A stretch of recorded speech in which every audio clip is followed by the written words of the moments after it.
आरक्षण हे फक्त नावापुरतंच उरलंय का हा प्रश्न विचारण्याचं कारण म्हणजे एकीकडे सर्वच प्रमुख राजकीय पक्ष जाती आधारित आरक्षण हे पुढे सुरू राहिलं पाहिजे असं उघडपणे सांगत असतात, तर दुसरीकडे छुप्या पद्धतीनं या आरक्षणाला नख लावण्याचं काम हेच राजकीय पक्ष करत असतात। आणि त्याचं उदाहरण आपल्याला येत्या विधानसभा निवडणुकीमध्ये अनेक मतदारसंघांमध्ये पाहायला मिळणार आहे। ज्या समाजासाठी ती विधानसभेची जागा आरक्षित आहे त्याच समाजाचा उमेदवार या राजकीय पक्षांनी तिथे देणं अपेक्षित आहे। मात्र असे उमेदवार दिले जात आहेत की जे त्या पक्षाचे नाहीत, मात्र त्यांनी वेगवेगळ्या मार्गांनी खोट्या गोष्टी करून दाखले मिळवलेले आहेत ते त्या समाजाच्या असल्याचे। आणि अशा दाखल्यांचा सुळसुळाट आपण गेल्या काही काळामध्ये महाराष्ट्रात खूप मोठ्या प्रमाणामध्ये झाल्याचं पाहतो आहोत। वेगवेगळ्या समाजाचा मी आहे असं म्हणून दाखला मिळवणं आपल्या महसूल यंत्रणेकडून किती सहज सोपं आहे याची जाणीव आपल्या सगळ्यांना आहे। पैसे दिले की हे दाखले मिळत आहेत, मात्र त्यामुळं ज्यांच्यासाठी म्हणून हे आरक्षण आहे ते या आरक्षणापासून वंचित राहत आहेत। आणि म्हणूनच हा आरक्षण नावापुरतं उरलंय का हा प्रश्न उपस्थित होतोय। हाच प्रश्न पुढे घेऊन आलेले आहेत प्राध्यापक मच्छिंद्र सकटे दलित महासंघाच्या माध्यमातून। सकटे सर, तुमचं स्वागत। आपण एक एक उदाहरण घेऊयात। महाराष्ट्रातले असे मतदारसंघ सांगा की जिथे ज्या समाजासाठी आरक्षित जागा आहे त्याऐवजी दुसऱ्याच समाजाचा उमेदवार हे राजकीय पक्ष देत आहेत। फक्त महाराष्ट्रातच नाही तर देशभर हा तुम्ही सांगितलेला मुद्दा अतिशय गंभीरपणे पुढे आलेला आहे। एक तर संविधान बनवताना आर्टिकल 330 प्रमाणे दलितांना संसदेमध्ये आरक्षण दिलेलं आहे आणि आर्टिकल 332 प्रमाणे विधानसभेत आरक्षण दिलेलं आहे। म्हणजे जो समाज उपेक्षित आहे, वंचित आहे, जे संसदेपर्यंत पोहोचू शकत नाही, ज्यांचा आवाज संसदेपर्यंत विधानसभेपर्यंत जाणार नाही, त्यांचं प्रतिनिधित्व असावं म्हणून आरक्षण दिलेलं आहे। परंतु अलीकडच्या काळामध्ये सवर्ण जातीच मागासवर्गीय असल्याचे दाखले काढतायत आणि त्याची उदाहरणं आपण म्हणताय तशी खूप आहेत।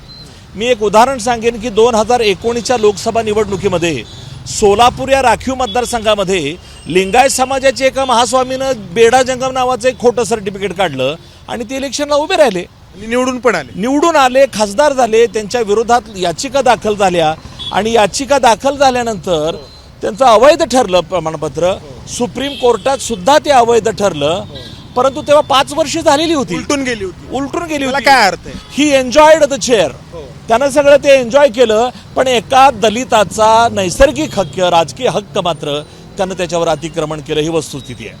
2024ला आम्ही 19ला याच्या विरुद्ध दलित महासंघाच्या माध्यमातून आवाज उठवला। 2024ला सर लातूरचा जो लोकसभा मतदारसंघ आहे तिथं काँग्रेसने हे काम केलं। डॉक्टर शिवाजी काळगे या लिंगायताला तिथं उमेदवारी दिली, बेडा जंगम सर्टिफिकेट त्यांनी घेतलं, ते सुद्धा सर निवडून आलेले आहेत। आता त्यांच्या भाजपनी पण असा खोट्या सर्टिफिकेटच्या आधारे उमेदवार उभा केला, काँग्रेसनी पण तेच काम काँग्रेसनं केला। त्याच्या विरोधात औरंगाबाद खंडपीठामध्ये याचिका दाखल झालेली आहे, त्याचा निकाल सुद्धा येईल, पण तोपर्यंत 5 वर्ष सर झालेली असतील। आणखी काही मतदारसंघांमधली उदाहरणं सांगा। आता सध्या आमचं हेच म्हणणं आहे की विधानसभेच्या निवडणुका सुरू झालेल्या आहेत आणि महाराष्ट्रातले सगळ्यात वादग्रस्त मतदारसंघ राखीव जर कुठला झाला असेल तर सोलापूर जिल्ह्यातला हा माळशिरस मतदारसंघ आहे। तिथं उत्तम जानकर हे धनगर समाजाचे आहेत आणि ते धनगरांचे नेते म्हणून फिरतायत, काम करतायत धनगरांसाठी।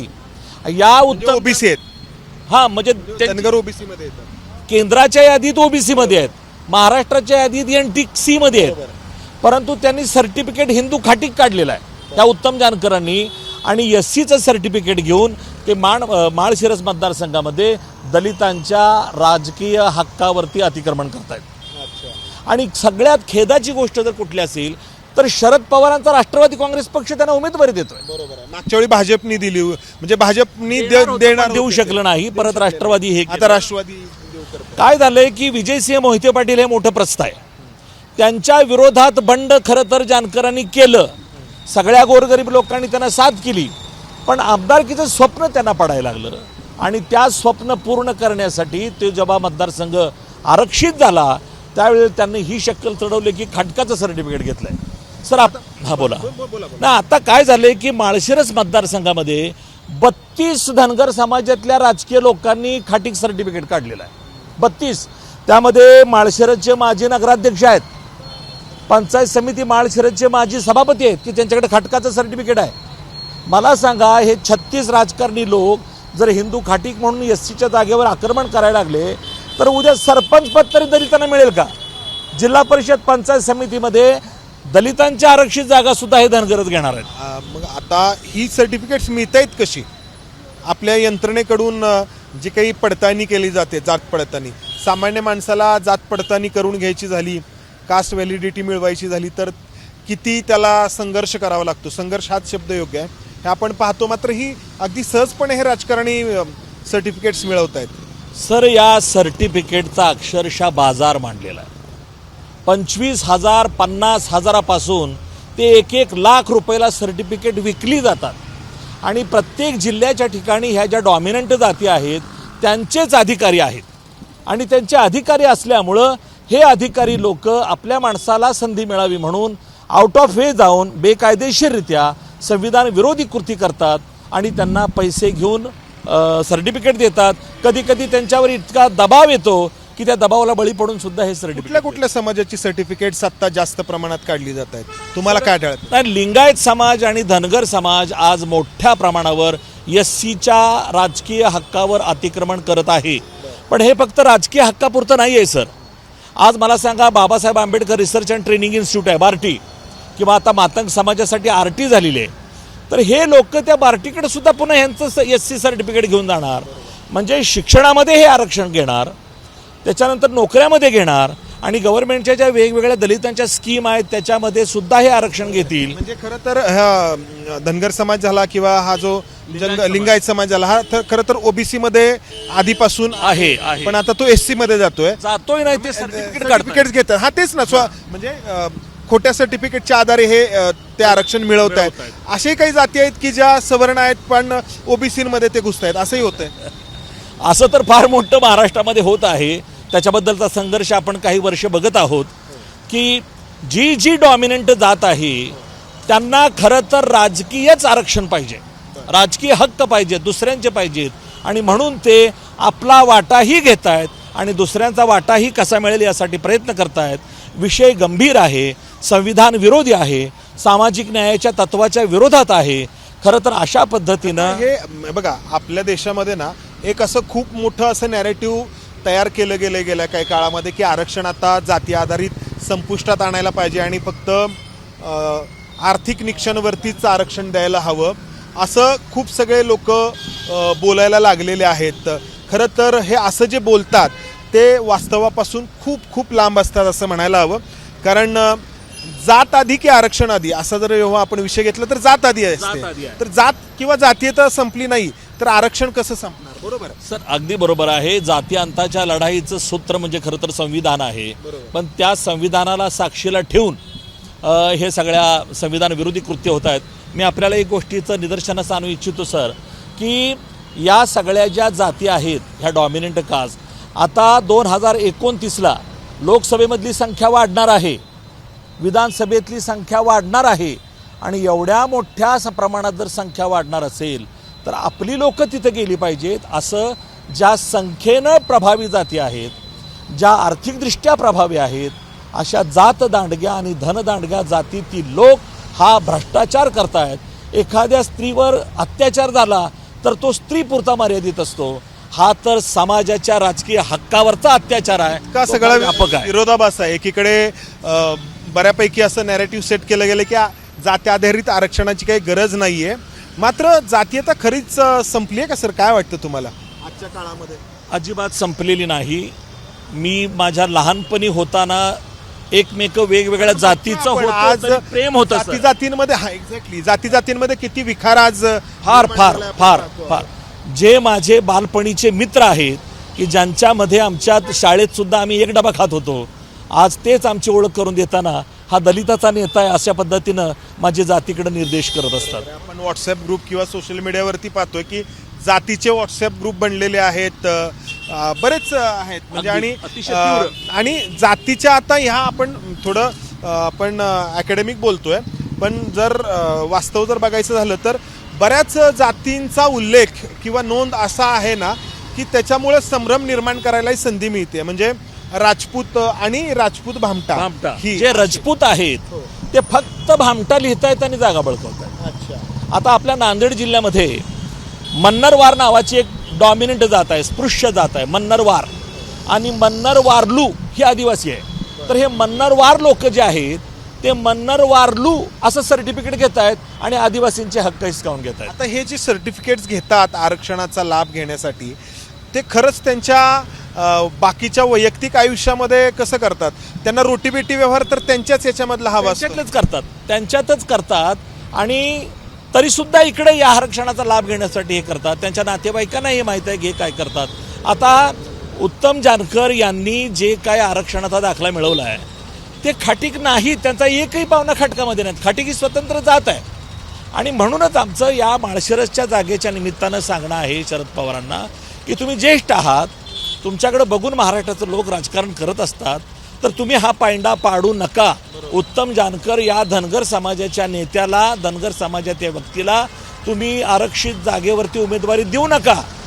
तुम्हाला द्यायची असेल तर बारामतीतनं द्या किंवा आणखी कुठेही द्या.